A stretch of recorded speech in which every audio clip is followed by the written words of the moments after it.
Hello everyone, my name is Emily. I'm a manifesting coach, and today we're going to talk about what your self-concept actually is.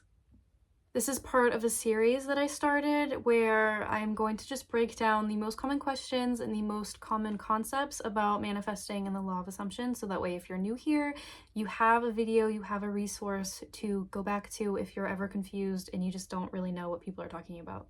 But before we get started, I want to let you know that I am available for one-on-one coaching, live coaching, email coaching, and video coaching. So if that is something that interests you, there is a link below in the description box that will take you to my booking page.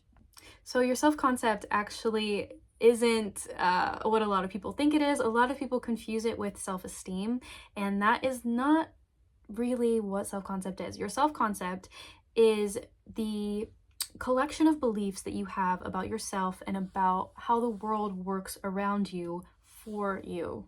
So you can actually have a really high self-esteem and a really poor self-concept because it's about all of your beliefs, not just the beliefs that you have about yourself, but about how the world is going to treat you. So you can believe that you are totally great, capable, beautiful, that anyone would be lucky to have you. And you can also believe that maybe you're just too much for a lot of people. Or maybe you just believe that you can't find a good partner in this world. Or maybe that you just don't believe that there are a lot of good people out there for you. And another question that I get a lot is whether or not your self-concept is actually important for your manifestation or not. And of course, like always, the answer is it depends. So for me, I didn't know anything about self-concept before I manifested my person. So I didn't actually do any of the self-concept work that I should have done before I manifested my specific person. So I don't necessarily that it always means that if you don't do the self-concept work that you won't get your manifestation, but I do believe that it is something that you should definitely look into, you should definitely pay attention to, because your self-concept is going to determine whether or not you can get your manifestation and keep it, and get your manifestation and enjoy it.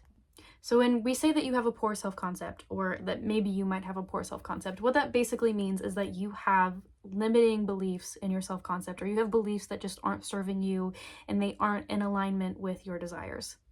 So with me and my specific person, I believed that my specific person wanted me. I believed that they wanted to be in a relationship with me, but I also believed that I wasn't necessarily good enough and that I was just being settled for, really.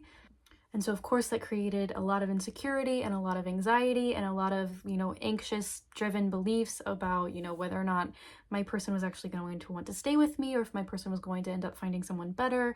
And of course, that manifested in a lot of fights, and that manifested in a relationship that was less than ideal.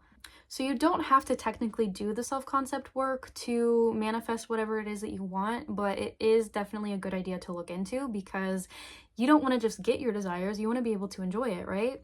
And not only that, like if you're still blocked, self-concept is something that you should probably look into, because whatever your dominant state is, whatever your dominant belief is, that is what is going to manifest. So even though you might feel like you believe that you are with your specific person, or you might feel like you believe that your specific person is yours and they want to be with you, there could be some underlying belief there in your self-concept that maybe might be blocking you from actually getting your manifestation.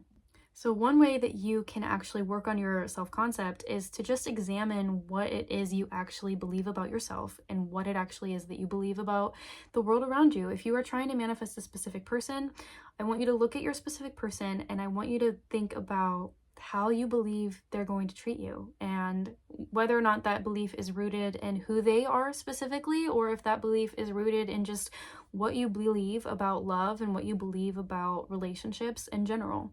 So you can take some time to think about this and meditate on it and try to come up with the answers yourself. Or if that isn't really working out for you, what you can do is just kind of examine yourself throughout the day. And no matter what is happening to you, when you wake up and you look in the mirror, ask yourself what you feel and what you think and what you believe. Or if you are, thinking about your SP, ask yourself what you believe about this. And just check in with yourself throughout the day and try to gauge what it is that you're actually believing about the world around you. If there's a certain emotion that pops up or a certain fear that pops up, maybe ask yourself, what is the root of that? Because I believe that the belief is the root, and then that manifests into thoughts and feelings. And so if you are having a limiting thought come up, or if you're having a negative belief or a negative feeling come up, ask yourself, what is causing that? What belief is causing that to come up? And then hopefully that will get you to a better idea of what your self-concept actually is. And really the best way to change your self-concept is through repetition. So whether or not you like affirmations or visualizing or revision or whatever it is, whatever you do, you just repeat it over and over and over again until you get to the place where you no longer believe the things that you used to believe. So this may take some time, but I promise you it is going to be so worth it, because you're going to feel so much better. And I still believe that when you feel better, it is going to be easier for you to manifest, because even though I don't really believe in like the vibrational frequency things anymore, I do believe that manifesting from a place of already feeling good it's just like a head start. It just gives you a head start through your manifesting. So please take time to look through your self-concept and do the work that you need to do. But remember, it is not going to, it might not, it depends on what your beliefs are, but it might not actually be what is fully blocking your manifestation. But it is still important, because you want to be able to enjoy what you manifest. So I hope that this has been helpful. As always, leave a comment if you have any other questions or concerns, and I'll see you guys in the next one. Bye!